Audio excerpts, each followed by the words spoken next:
सहारनपुर वैसे तो बिल्कुल उत्तराखंड से लगा हुआ हमारा जिला है। एक समय पे उत्तराखंड भी यूपी का हिस्सा था।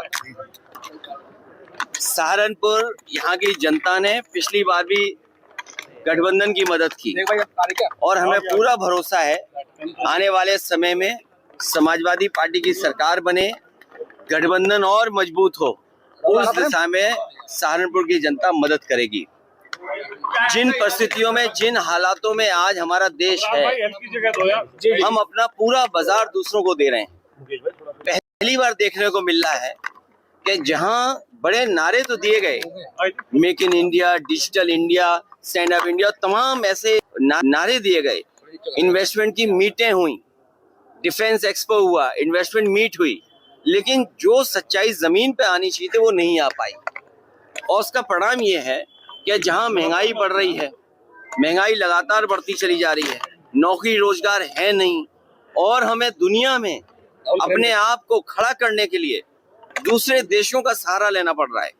जब से अमेरिका ने टैरिफ लगाया है, हमारा उद्योग, हमारा कारोबार रुक सा गया है और रुपया गिरते गिरते गिरते 90 रुपए पे पहुंच गया है डॉलर के मुकाबले। अब वही लोग जो ये कहते थे कि रुपए के गिरने से सरकार गिरती है या और तरह की बात करते थे, आज सोचिए हमारा रुपया 90 रुपए पे पहुंच गया डॉलर के मुकाबले। अगर डॉलर महंगा होता जा रहा है, 90 रुपए का हो गया, तो सोचो कितना बड़ा संकट है अर्थव्यवस्था के ऊपर। और तब जब टैरिफ लग गया है, जो पैकेज अनाउंस किया है वो पैकेज नहीं मिला किसी को। महंगाई बढ़ती चली जा रही, बेरोजगारी बढ़ती चली जा रही, इसका कोई जवाब नहीं है। ये सरकार इमोशन से चल रहे हैं, इनके पास कोई मुद्दा नहीं है, इमोशन से सरकार चलाना चाहते हैं।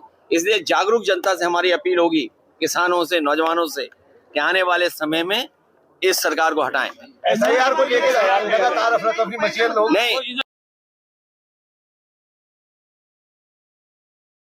एसआईआर और इलेक्शन कमीशन, एक बात हम और आप सब ये जानते हैं, ठीक है, इलेक्शन कमीशन की जिम्मेदारी ये बनती है कि ज्यादा से ज्यादा वोट बने, ज्यादा से ज्यादा वोट पड़े।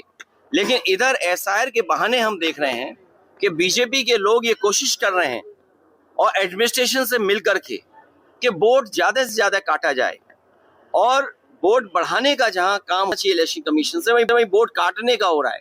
और बहुत उलझा हुई व्यवस्था बनाई है। फॉर्म्स हैं, बीएलओ फॉर्म्स नहीं भर पा रहे हैं, बीएलओ को जो ट्रेनिंग मिलनी चाहिए थे वो ट्रेनिंग नहीं मिली, बीएलओ जितने पर्याप्त होने चाहिए थे हर गली गांव में जाते और फॉर्म भरते, वो भी नहीं हुआ।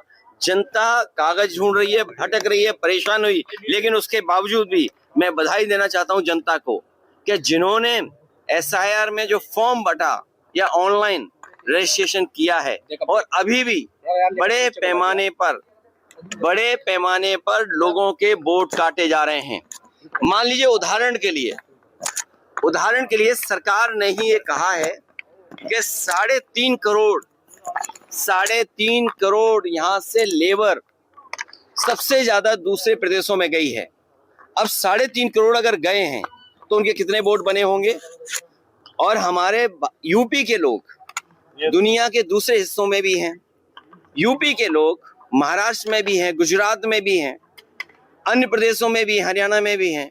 तो बड़े पैमाने पर वोट काटने की साजिश है, बल्कि वोट बनाने का काम होना चाहिए था। एसआईआर वोट काटने का है। और आपको देख लेना, जिस समय फाइनल वोटर लिस्ट बन करके आएगी, बड़े पैमाने पर लोगों के वोट काटे जाएंगे। और देखिए, एसआईआर को सिंपल बनाना चाहिए था। आधार पर हम जितने लोग खड़े हैं सबके आधार बने हुए हैं।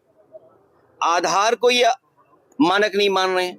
आधार में जो डॉक्यूमेंटेशन की है, जो रिकॉर्ड तैयार किया, वो आखिरकार क्यों किया है?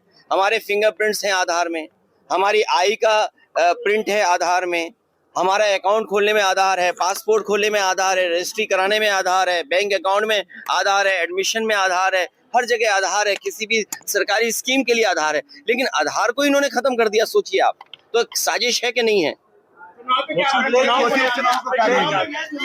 देखिए, घोसी पहले भी जीते थे, फिर भी जीतेंगे। हमारा एक साथी इंडिगो के बारे में पूछ रहा है।